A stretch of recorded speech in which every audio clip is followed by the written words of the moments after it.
creo que lo más difícil de entender en Lacan es el concepto de lo real, porque no tiene nada que ver con lo que uno puede imaginar que es lo real, ya que antes de Lacan todo se dividía entre real e imaginario, y lo real era lo concreto y lo imaginario eran los pensamientos, los recuerdos, los sueños inclusive.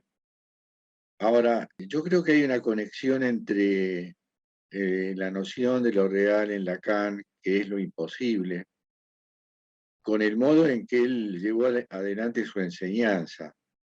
O sea, él era absolutamente consciente de lo difícil que era en sus seminarios, en sus escritos, y además era perfectamente consciente de que nadie lo entendía.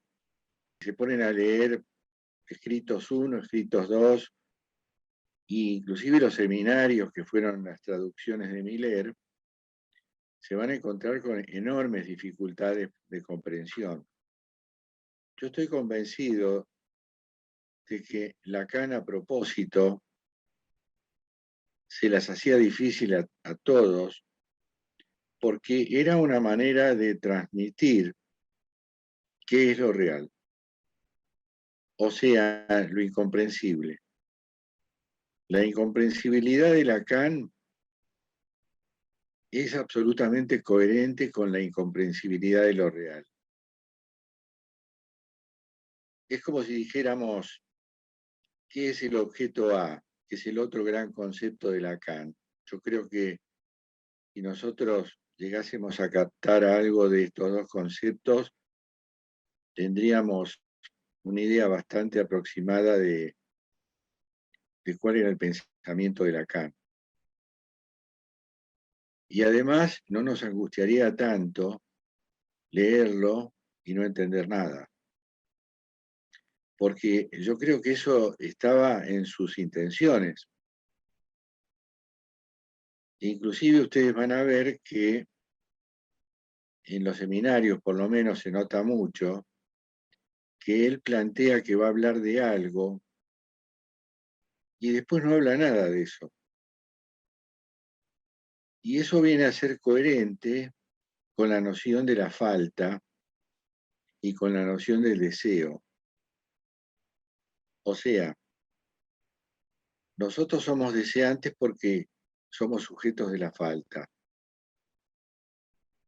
Y yo creo que Lacan instalaba la falta a través de lo enrevesado de sus clases. Ahora, nosotros que estamos acá un poco para traducir a Lacan, hemos tenido la dificultad para entender y de todas maneras, entre esa maraña de nociones y la forma barroca que tenía de hablar, o sea, una forma también enmarañada de discursiar, él filtraba conceptos que son mucho más entendibles que estos dos conceptos primeros, que son el objeto A y lo real. Yo estoy tratando de transmitirles a ustedes algo bastante paradojal, porque decir que lo real es lo imposible pareciera que también imposibilita la idea de explicarlo y de acercarnos a eso de alguna manera.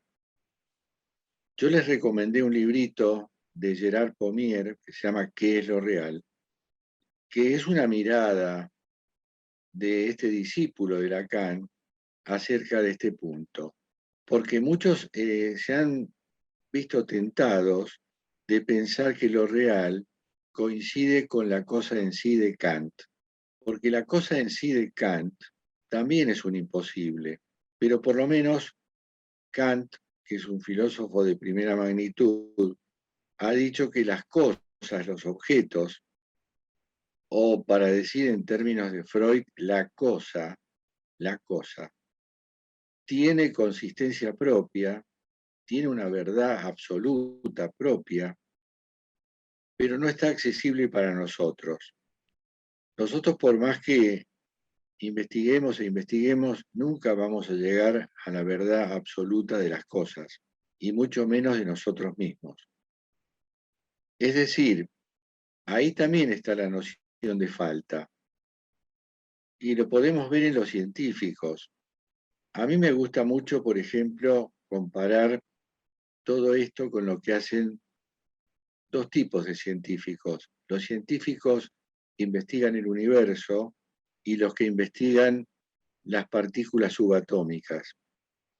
Porque en los dos extremos, en las dos escalas, la escala de lo macro y de lo infinitesimal, encontramos en el fondo un infinito. O sea que nosotros estamos en el centro, dentro de un rango de conocimiento acotado, pero vamos, a medida que avanzamos en las investigaciones, hacia dos infinitos. Lo que pasa es que es muy difícil imaginarse el infinito de lo pequeño, porque es como que la lógica nos dice que cuando nosotros nos metemos con lo chiquitito y cada vez más chiquito, llegamos a un punto cero, en donde después no hay más nada que investigar. Y esto es falso. O sea, en el mundo surrealista de las partículas subatómicas, que es la cuántica, nosotros encontramos la noción de infinito como si fuera análogo al infinito de lo macro, que sería lo que investigan los cosmólogos.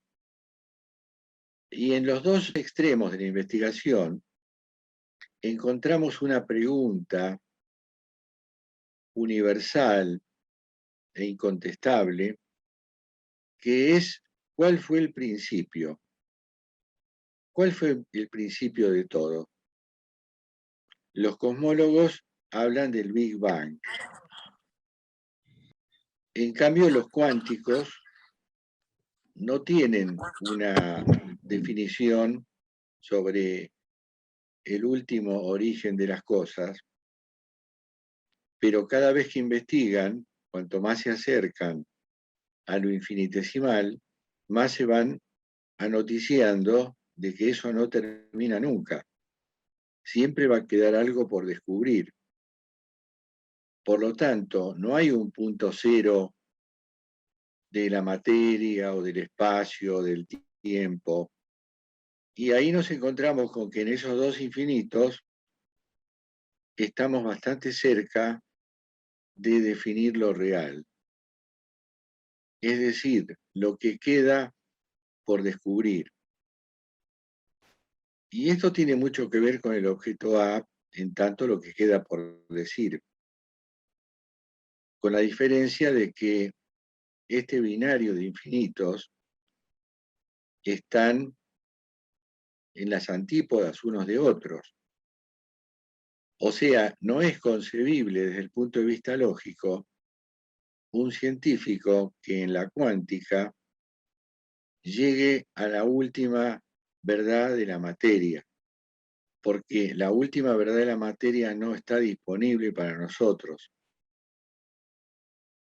Lo último que se ha conjeturado sobre el mundo infinitesimal es la teoría de las supercuerdas, que hasta ahora es una teoría porque nadie ha visto una supercuerda, que se supone que es como una bandita de goma infinitamente pequeña, mucho más pequeña que los átomos, que vibra a una determinada frecuencia. Y de acuerdo a cómo vibre, da cuenta de los distintos estados de lo que podríamos llamar lo cognoscible. ¿Qué es lo cognoscible? En principio la materia. Segundo, la energía, que es una forma traducida de la materia, y viceversa, a través de la ecuación de Einstein. Energía igual a la masa, que es materia, multiplicada por la velocidad de la luz al cuadrado. Tenemos el espacio, que los cosmólogos creen que se creó con el Big Bang. Es muy difícil pensar qué había antes del Big Bang, como que no había espacio, ni había tiempo. Entonces la materia, la energía, el espacio y el tiempo se supone que fueron creados en el Big Bang. Pero cuando hablamos del principio de las cosas, está bien, pero ¿qué había antes del Big Bang? O sea, nunca encontramos un principio. Inclusive si nos encontramos con un teólogo que nos habla de Dios, cabe de formularle la pregunta de quién lo creó a Dios, qué había antes que Dios. Es decir, no hay posibilidad ninguna de establecer un principio, ni tampoco de establecer un final. Pese a muchas teorías que andan dando vuelta. Entonces, lo real en Lacan tiene que ver con esa imposibilidad de conocer. El mismo psicoanálisis, si bien nosotros tenemos acá un curso de 2 años, que si se prolonga para el que lo curse, se llamará curso prolongado de formación en psicoanálisis, esto mismo que estamos estudiando es, por definición, infinito. Es algo que no termina nunca. Nosotros podemos estar años y años y años profundizando en el psicoanálisis y nunca vamos a llegar a un final. No se puede llegar a un punto de decir, bueno, ya lo entendí todo. Y me parece que eso es lo que nos quiso decir Lacan. No van a entender. Una de las cosas que ha dicho Lacan es que para entender el psicoanálisis hay que entender las matemáticas. Me parece que algo de esto dije yo antes, porque esta es una idea que la tomó de Platón. Platón tenía una academia en Atenas en cuyo frontispicio se podía leer: no entre aquí el que no sea un geómetra.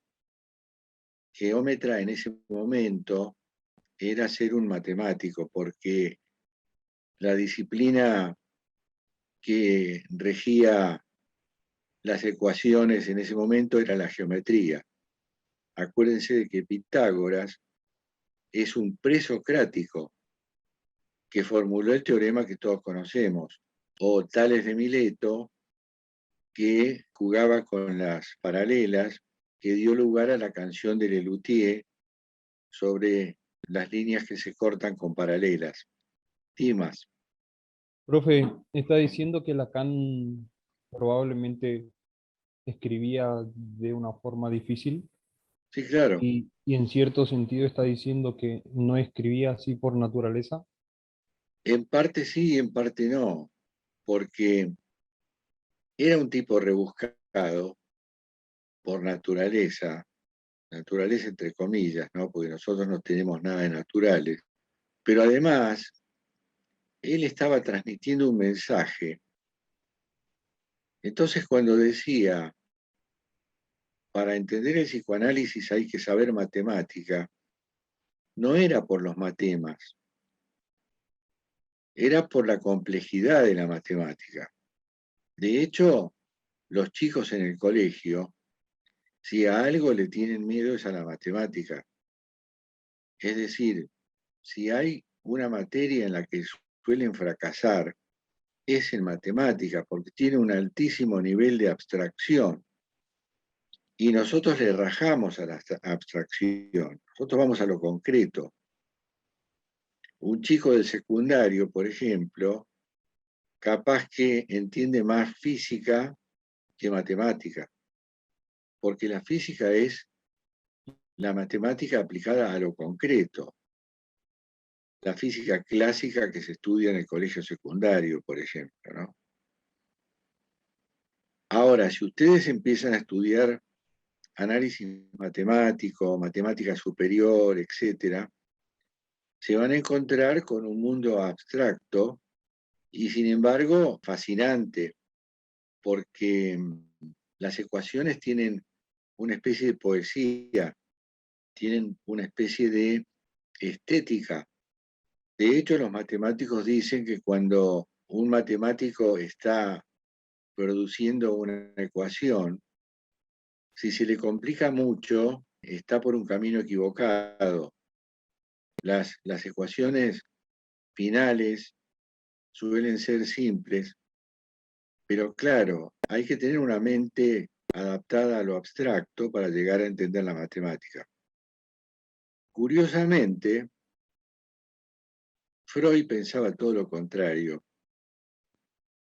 Freud pensaba que si un sujeto está demasiado tomado por una cuestión afectiva, está deprimido, ha sufrido una pérdida, está melancolizado, a ese sujeto, para sacarlo de esa situación, hay que hacerlo estudiar matemática. Entonces, Lacan está en la vereda contraria, está en la vereda de Platón. Si vos querés estudiar filosofía y meterte con los laberintos de la filosofía, tenés que saber matemática. Justamente porque la filosofía también maneja abstracciones, conceptos, así como la matemática es absolutamente abstracta. El objeto A también tiene esta condición doble de ser algo por encontrar a futuro, pero también algo que se supone que existió en el pasado. De hecho, la presunción teórica nos dice que nosotros hemos estado en contacto con el objeto A solamente en la vida intrauterina. Lo que pasa es que si según Freud allí no había una mente capaz de pensar, de eso no tenemos el menor registro. Y por eso las dos definiciones más fuertes del objeto A es causa de deseo, que está en el pasado, y lo que queda por decir, que está en el futuro. Me gustaría que intervinieran también, ¿eh? Yo quería hacer una pregunta. Gustavo. ¿Qué tal? Quería preguntar, quizás desviando un poco lo que dice, pero escuché la palabra de naturaleza y se me vino el cuentito de la rana y el escorpión, ¿no? Que el escorpión la pica a la rana, se ahogan los dos porque es su naturaleza. Sí.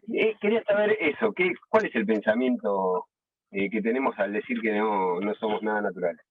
Nosotros somos naturales al momento de nacer. Venimos de la naturaleza. Porque el mundo opuesto a la naturaleza se llama la cultura.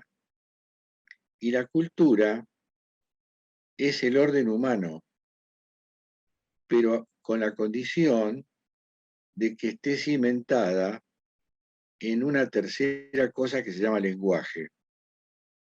Entonces, nosotros por el hecho de hablar, estamos afuera de la naturaleza y estamos metidos de pies a cabeza en la cultura. Ahora, cultura no quiere decir erudición, ¿eh? Cultura es el orden humano. Está en la cultura un analfabeto o un premio Nobel. Entonces, por eso decimos que nosotros no somos naturales.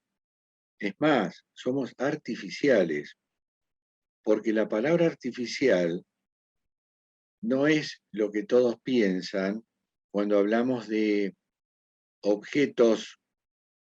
Yo, por ejemplo, cuando imagino algo artificial, me pude imaginar un robot, una máquina, un juguete, algo de plástico, pero no tengo la tendencia a pensar en algo humano. Sin embargo, artificial quiere decir hecho por el hombre, hecho por el humano. O sea, arte, la palabra arte, no significa una pintura, una escultura, si bien se aplica para eso, arte significa lo que atañe al ser humano, sea lo que sea. Ahora, nosotros nacemos naturales y somos arrastrados por ese gran otro que es la madre al mundo de la cultura a través de la introducción del lenguaje, lo cual es un proceso largo y trabajoso que dura más de un año hasta que un chico pueda cambiar su grito primal por una serie de sonidos y después finalmente por palabras armadas en frases. Cuando un chico logra hablar, comunicarse con la madre en el código de la madre, porque no es que la madre decodifica el llanto del bebé, el bebé no tiene código, nosotros venimos sin código a este mundo. Se impone el código materno, por ejemplo la lengua española para nosotros, eso es un código. Ahora, los códigos son imperfectos y son singulares, es decir, una vez que nos apropiamos de un código, ya es algo que tiene un matiz singular para cada uno, porque Lacan ha dicho que las palabras no están hechas para comunicar, sino para evocar. Cuando a mí alguien me dice algo, ¿qué se produce en mi mente? Una evocación. Y esa evocación es absolutamente subjetiva. Entonces, por más que perteneciendo a la misma comunidad, creemos que así como la realidad es una sola, también creemos que el código es perfecto y que todos nos comunicamos y que no existe el malentendido. Cuando sabemos que estructuralmente rige el malentendido básico. Entonces, nosotros no somos naturales. Ni siquiera nuestras mascotas son naturales. Los naturales son los animales salvajes. O, por ejemplo, el reino vegetal o el reino mineral. Todo eso es natural. Nosotros estamos atravesados por algo que Lacan llamó el significante. Ni siquiera la palabra. Estamos atravesados por el significante. Es decir, estamos embretados en cadenas significantes. Esos son nuestros discursos. Ahora, ¿qué diferencia hay entre una serie de palabras y una serie de significantes? Bueno, muchísima, porque si yo tengo 7, 8 palabras en una frase, a lo mejor tengo 100 significantes distintos, porque están encriptados los significantes dentro de las palabras. Y todo ese material de significantes, que son muchos más que las palabras, son lo que Lacan llama la batería significante de cada uno. La batería significante. O sea, eso a lo que echamos mano cuando hablamos. Pero parte de lo que decimos, lo decimos sin darnos cuenta. Porque los significantes extra que tiene una frase y que están encriptados, me son absolutamente ajenos y están fuera de mi voluntad y de mi posibilidad de manejo. Por eso cuando decimos el inconsciente está en lo que hablamos, nos referimos a eso. Nosotros hablamos en 2 registros. Hablamos y decimos. Débora. Mario, disculpa que te corte, pero me quedé pensando en lo que habías dicho de que la madre no va decodificando, ¿era así? Claro. Porque he leído varios libros de Speed o de Klein y plantean esto de que va decodificando la madre los códigos, por así decirlo, del niño. Entonces me resuena. Claro, pero el ¿Cómo niño no sería tiene entonces? códigos. El código es una construcción cultural y deriva del lenguaje. El chico no tiene lenguaje, no tiene código. Entonces, Chico, ¿cómo lo llamarías vos con otras palabras a esto que va planteando Klein o que plantea Spitz?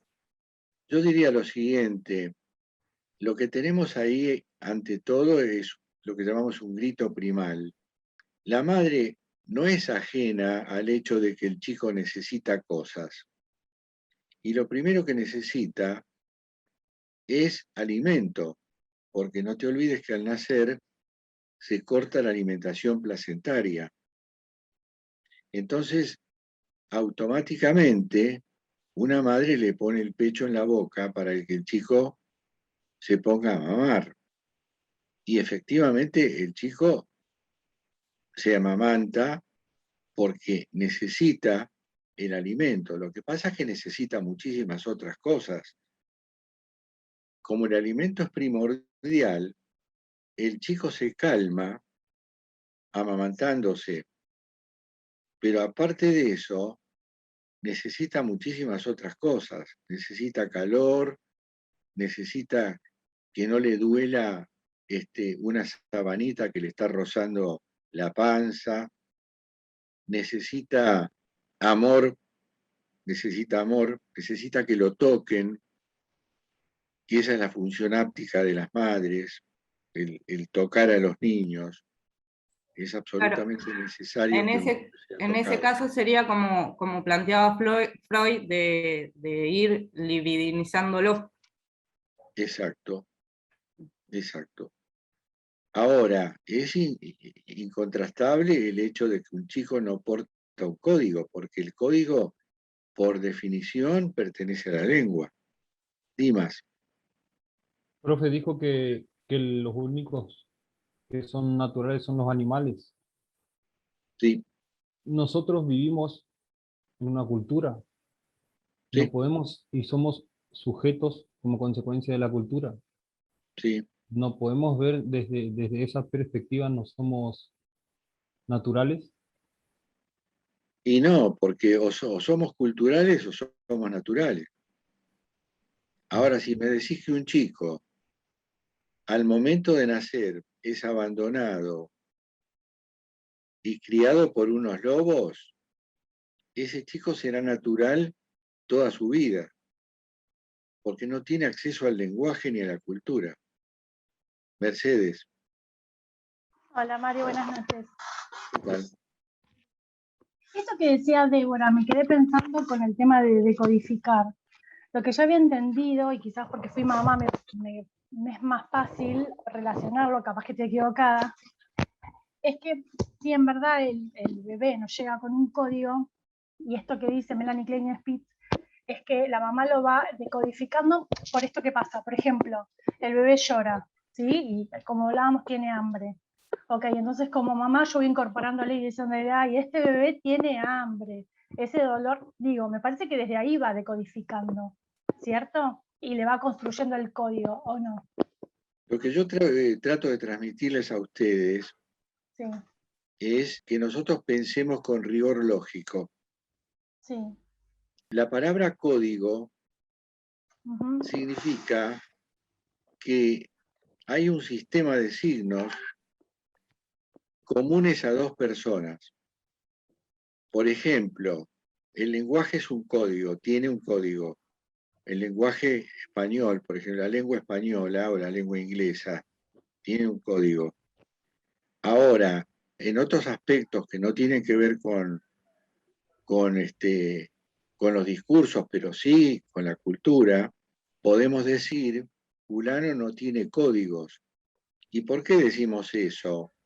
Porque en ese grupo al que pertenece ese sujeto, se han establecido códigos que más allá del lenguaje hacen a la normativa del grupo, Sí, ¿sí? Por ejemplo, códigos éticos. Hay exacto. cosas que se hacen y cosas que no se deben hacer. O códigos morales, ¿sí? Sí, Pero todo eso pertenece a la cultura. Un chico recién nacido, cuyo, cuyo único modo de expresión es el grito primal, sí, evidentemente que su prioridad es la alimentación, pero como no conoce el tiempo ni la historia, está en el eje sincrónico, en ese eje vertical donde está la sincronía, están todas las necesidades que tiene ese chico si pudiera hablar. Si pudiera hablar, diría, me falta esto y aquello y lo demás allá, porque lo perdí con el líquido amniótico. Entonces la madre, desde un punto de vista general, podríamos decir, bueno, tiene hambre, porque seguramente que la pega, pero no es porque haya un código específico, porque cuando al chico le duele la panza, con motivo de la descomposición en el estómago de la leche materna, y se ponga a llorar, ahí no es hambre, y sin embargo es el mismo llanto. Entonces una madre, ¿qué va a decir? ¿Está teniendo hambre de nuevo? ¿O va a pensar que le falta otra cosa? Bueno, así como de estos dos ejemplos, hay un montón de necesidades básicas de un chico que no nos olvidemos que perdió un estatuto de homeostasis en el vientre materno, definitivamente. Un feto en el vientre de una madre tiene todo solucionado, no tiene que pedir nada, está en una temperatura adecuada, está alimentado y no solamente alimentado con sustancias, sino que además está respirando sin aire, pero está respirando con el oxígeno que viene por el cordón umbilical. Ahora, cuando ese cordón se corta, evidentemente el chiquito, el primer grito no va a ser de hambre, sino va a ser por el dolor que produce descolapsarse los pulmones, que están plegados antes de nacer. Ustedes imaginan que los pulmones son como dos globitos que están plegados, están colapsados, y después al nacer y al aspirar, en ese primer momento de aspiración que tiene el chico cuando le dan la palmada en la cola, que es una especie de ritual, pero que no sirve para nada, salvo cuando el chico no reacciona y no se pone a gritar por sí mismo, bueno, le dan una palmada en la cola, entonces el chico grita y aspira su primera bocanada de aire. O sea que, si vamos al caso, lo primero que necesita es aire. Ahora, en ese grito, la madre piensa, necesita leche. Entonces, por supuesto que también necesita leche. Pero un código aparece cuando el chico entra en el lenguaje y dice, o como dice Lacan, modula sus demandas. Quiero alimento, quiero abrigo, quiero que me toques. Ok, y entonces, ¿cuál sería la palabra exacta? Porque yo también lo tengo incorporado como que decodifica. Esto que habla Melanie Klein, ¿eh? Sí, no importa. Yo estoy en desacuerdo con nombrar a eso decodificar, porque Okay. decodificar significa traducir por vía de un código. Por ejemplo, los jeroglíficos egipcios estaban sin la posibilidad de ser traducidos porque estaba perdida la civilización que los creó. Entonces, ¿qué pasó? Eran incomprensibles hasta que llegó Napoleón. Napoleón, cuando invadió Egipto, se trajo un lingüista que se llamaba Champollion. Y Champollion trató de decodificar los jeroglíficos y solo lo logró cuando encontró el código. ¿Y cuál era el código? La piedra Rosetta, que era una gran piedra que el mismo texto estaba escrito en 3 idiomas. Estaba en jeroglíficos egipcios, en otro idioma extraño y en griego. Y entonces, comparando con el griego, sacó el código de los jeroglíficos egipcios y pudo leer lo que decían los monumentos y las pirámides y las paredes que pintaban los egipcios. Eso es un código. Ok. Y la palabra te lo dice, código, digo con vos. El chico no dice nada. O sea, yo entiendo que para transmitir una noción, estos autores hayan tenido que recurrir a una manera de decir o de escribir como para que nosotros comprendamos de alguna manera qué pasa entre la mamá y el chico. Pero si somos estrictos, tenemos que pensar que si no hay lenguaje no hay código. Y de última, el código que se termina imponiendo es el de la madre, que es el de la lengua materna. Ahí sí, después podemos hablar de código. Bueno, lo anoto entonces. Anótelo, anótelo. Mario, consulta antes que siga. Entonces, Sí, cuando planteaba, digamos, referente a esto de que que no somos naturales, se me vino a la cabeza, digamos, pensar en lo que planteaba Spitz sobre la depresión anaclítica del niño. sí. ¿Estaría bien pensarlo así? A ver, desarrollar un poco más. Claro, porque Spitz lo que plantea, digamos, que es cuando la madre no puede libidinizar al niño, pues yo ahora le estoy cambiando las palabras porque no es libidinizar, pero sino decodificar al niño, donde no le puede demostrar afecto, donde no puede, digamos, satisfacer esas necesidades básicas del niño, el niño es como que se introyecta de alguna forma Sí, y no puede ir desarrollando ese psiquismo, con lo cual no puede, digamos, conectarse con la madre y entra en una depresión tan grave, digamos, que termina claro. muriendo. Sí, sí, es así. Es así, pero digamos, estamos hablando de otra cosa, estamos hablando de una imposibilidad materna de comunicarse con su hijo a través de algún mecanismo.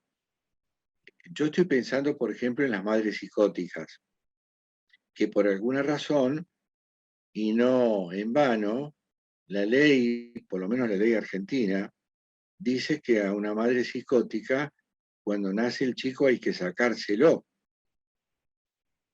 porque si no lo va a psicotizar seguro. Y eventualmente el chico podrá morir. Una madre psicótica capaz que no puede sostener a un chico y se le cae de los brazos, o no lo reconoce, o alucina que es una mascota. Mil cosas pueden pasar. Pero ahí estamos hablando de otra cosa, estamos hablando de una imposibilidad materna de acceder a la respuesta a ese grito primal. Porque una madre normal, entre comillas normal, porque nosotros no somos normales tampoco, no somos ni naturales ni normales, porque no nos rige una norma para todos, este es el rigor de las palabras. Una madre normal que desea a su hijo, que lo tuvo 9 meses esperando que nazca, lo primero que va a hacer es ocuparse de las necesidades del chico, que ella va a presuponer con buen criterio que van a pasar por 3 o 4 cosas elementales: abrigo, alimento y función áptica. Es decir, el hecho de que, como decía Winnicott, el chico debe ser acunado a través del holding y manipulado a través del handling, más un montón de otras cosas que tiene que hacer lo que llamamos la madre suficientemente buena. Una madre que no entiende que el chico necesita un montón de cosas y sobre todo alimento, no es una madre suficientemente buena. Es una madre por casualidad y evidentemente está en cuestión si lo deseó o no a ese chico. Porque hay muchísimos tipos de madres. Así como hay madres exageradamente solícitas con su hijo, y ustedes saben que la sobreprotección es una forma de maltrato. no sé si lo sabían, pero el abandono y la sobreprotección, que son antitéticas, son formas de maltrato. Bueno, hay madres que asfixian a sus hijos con la sobreprotección. Y si tienen suerte y se transforman en neuróticos y se insertan en la sociedad, lo que va a haber ahí es un hombre temeroso de todo, porque se ha comprado los temores maternos, temores que dieron lugar a la sobreprotección, donde todo es peligroso. Entonces, lo mínimo que puede pasar allí es un retraso en la socialización de este chico, porque no lo dejan salir, porque no lo dejan esto, porque no lo dejan el otro, todo es peligroso. Si van a la playa no se puede meter al agua porque se lo puede tragar el mar, o hay que ponerlo debajo de la sombrilla porque se puede insolar, lo que se les ocurra. Esta es la cuestión de la madre sobreprotectora, es decir, asfixiante.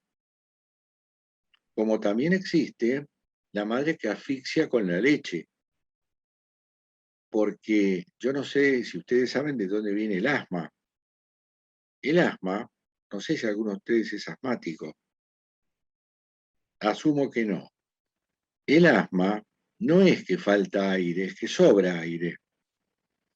Cuando el sujeto respira, los pulmones tienen algo que se llama alvéolos, que son unos globitos chiquititos, en donde entra el aire a través de un tubito.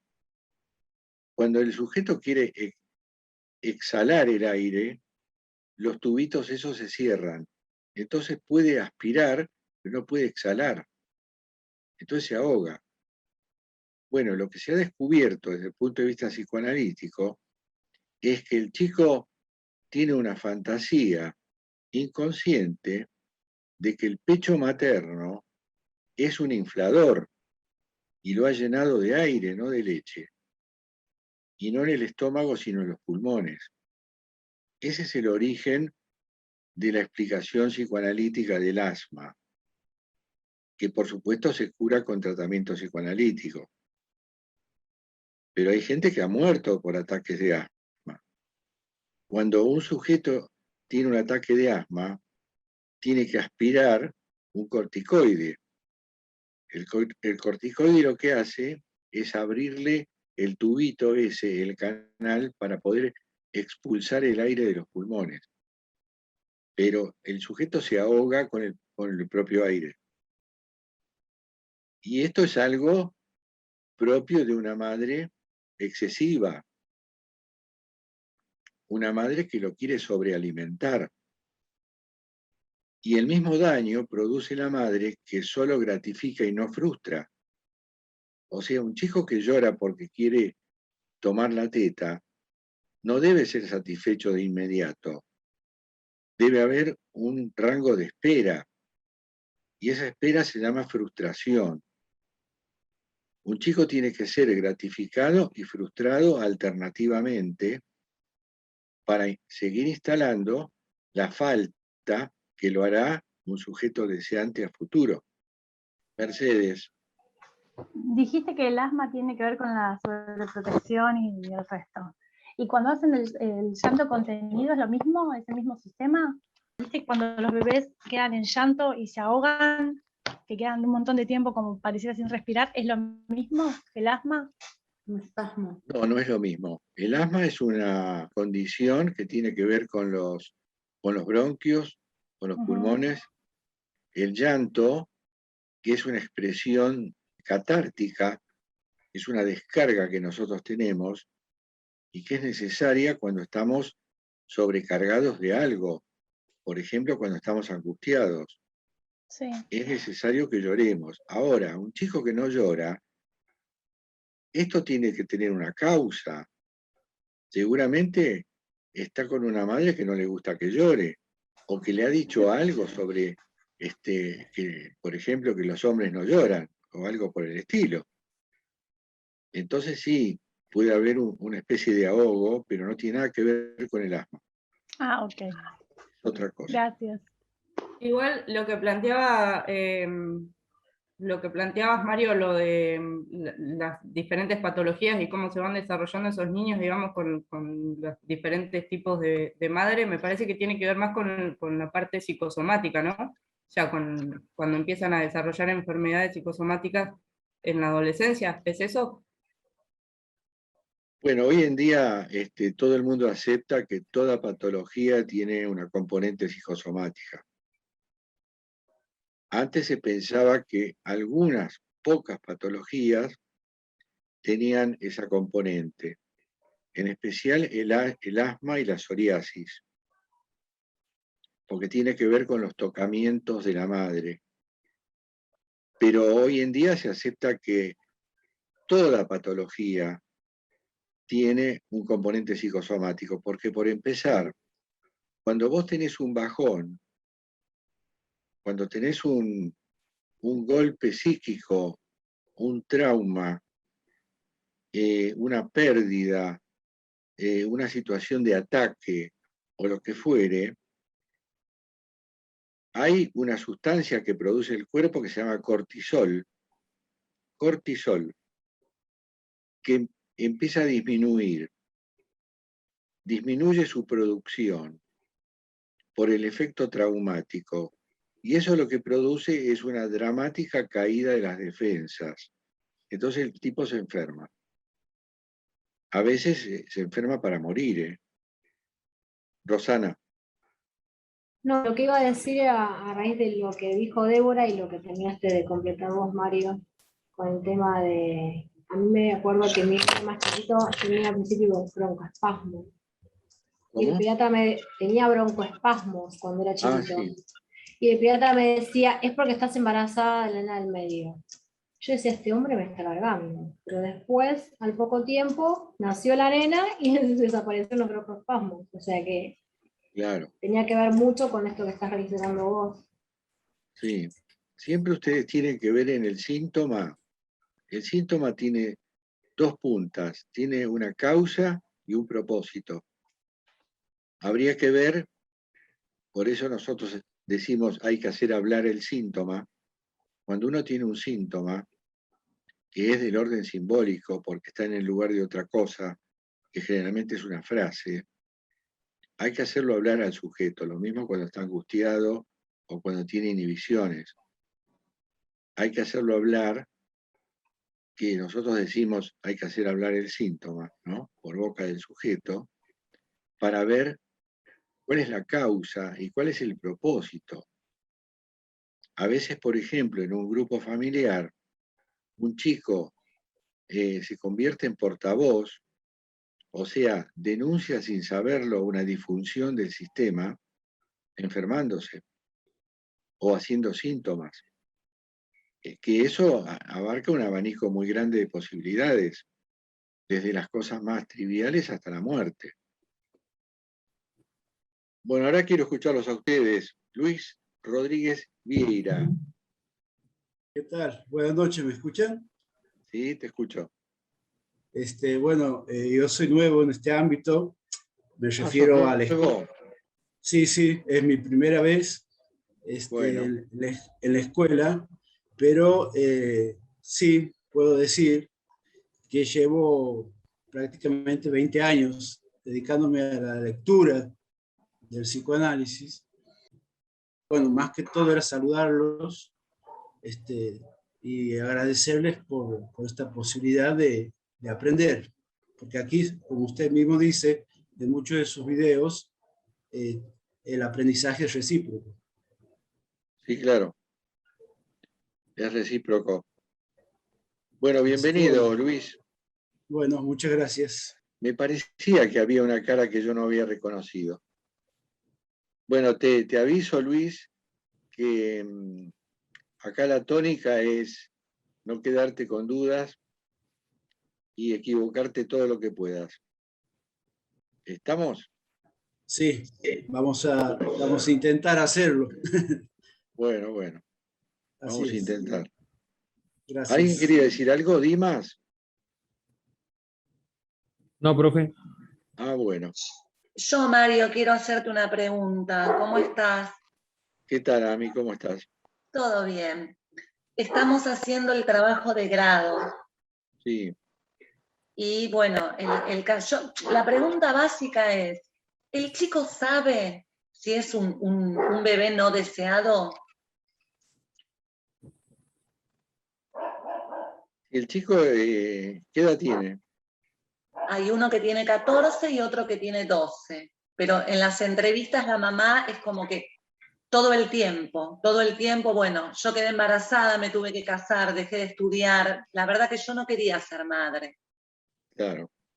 ¿Los chicos perciben eso? Sí, claro que lo perciben. Ahora, desde ya te digo que si el chico ha sobrevivido es porque lo adoptó. Perdón, están hablando de psicología social. No, es No, psicoanálisis. estamos hablando de psicoanálisis.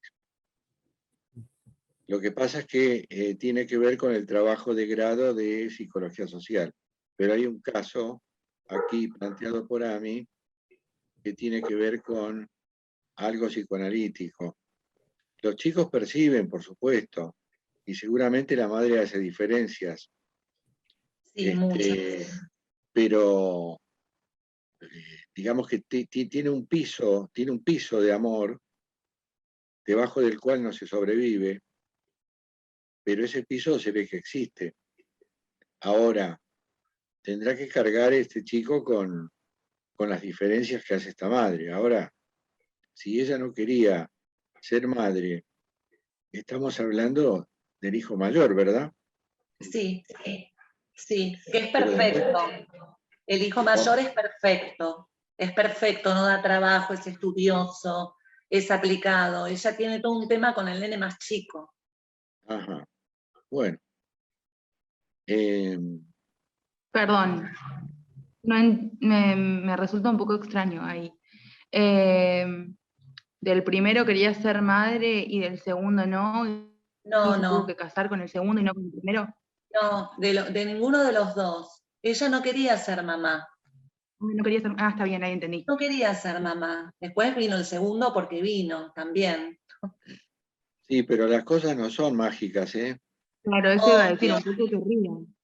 Claro. Claro. Pero yo me preguntaba, ¿qué pasa con ese hijo no deseado? A Me veces se hiciste puede acordar, enojar. a una película en donde a un grupo de adolescentes les estaban explicando, o de la escuela primaria me parece que era, les estaban explicando la fecundación.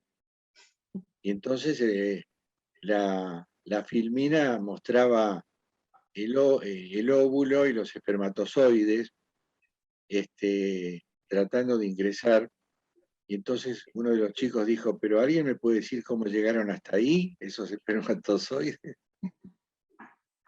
Y sí. O sea, no somos inocentes, a mí. Ella, por más que se quiera desresponsabilizar, no es inocente, no se cuidó, las cosas no vienen de un repollo. Suceden porque hay algo, hay un mínimo de deseo. Y la prueba está que los chicos sobrevivieron. Ahora, el asunto es si él hace diferencias entre ambos, lo cual sí es una mochila para el, llamémosle, el minusválido, ¿no?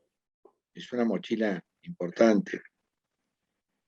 Es más, cuando los hijos preguntan a los padres a quién quieren más y los padres dicen que los queremos por igual, están mintiendo, porque los padres no quieren igual a un hijo que a otro. Siempre hay una preferencia. Así como todas relaciones de dominancia, toda relación entre padres e hijos tiene preferidos y no preferidos. Y así les va, porque todo se cocina en la crianza, vos ya sabés, en las experiencias infantiles de 0 a 5 o 6 años. Así Bien. que bueno, tendrá que tener un buen psicoanalista el pibe en algún momento de su vida. ¿Alguien más? ¿Alguna cuestión? Antes de que nos despidamos. Yo, Mario, ¿cómo estás? Buenas noches. Te hago una consulta. Sabrina Belén, ¿cómo estás? Bien, el concepto de fantasma, y más que todo en el diagnóstico diferencial, la posición del fantasma en tanto gran otro, pequeño otro o el que está mirando, ¿cómo haces para ubicarlos en la estructura o en las tres estructuras? Ajá. ¿Cómo se ubica el fantasma en las distintas estructuras? Claro. Todos tenemos un conjunto de fantasías de las cuales hay algo que Lacan denominó el fantasma. El fantasma es la relación del sujeto con el objeto A, y el matema del fantasma, es S mayúscula barrada, o sea, sujeto dividido, un signo que se llama losange, que es como un rombo, como el rombo de Renault, y después el objeto A. Entonces ahí tenemos el número primo de la fantasmática del sujeto. Y por supuesto que las estructuras clínicas derivan de la configuración de ese fantasma para cada uno, porque ese fantasma tiene un formato, si bien la fórmula es genérica, el fantasma tiene un formato para cada uno. Es decir, es el número primo de la narrativa del sujeto, que podemos expresarlo como la relación entre, o si quieren, la no relación entre el sujeto y el objeto A, porque en realidad el objeto A es inencontrable, es parte del deseo, es causa de deseo, pero no es un objeto que vamos a encontrar. Ahora, dentro de la condición neurótica, la posición del sujeto respecto del objeto A dará o una histeria, una obsesión o una fobia.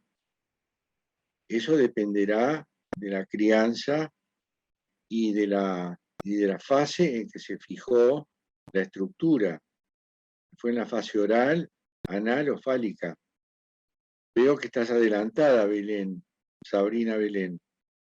¿Qué estás leyendo en este momento?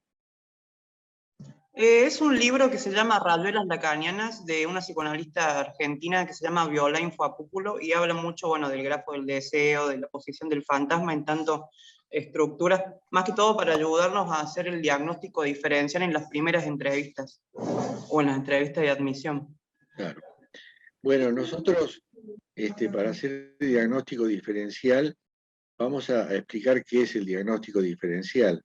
Cuando no estamos seguros de la estructura del sujeto, una de las cosas que tenemos que estar con una mínima certidumbre es si el sujeto es o no psicótico, porque muchas veces hay dentro de la estructura neurótica obsesiva puntos de contacto con la psicosis, ciertos rasgos que harían pensar a un psicoanalista, lo harían dudar entre una estructura y otra.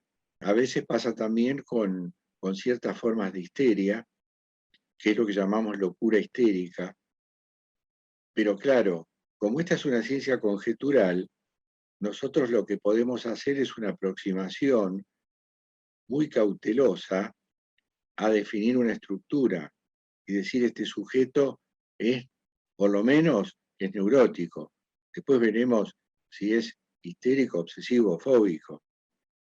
Pero por eso tenemos que tener muchísimo cuidado en la clínica los primeros tiempos del análisis y profundizar mucho en las entrevistas preliminares, porque todo sale del discurso del sujeto.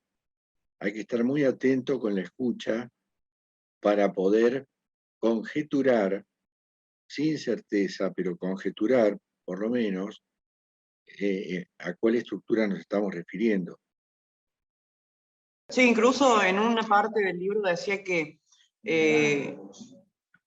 o sea, como cuando se presenta la culpa o algo de la culpa, uno podría tratar de deducir que es alguien neurótico.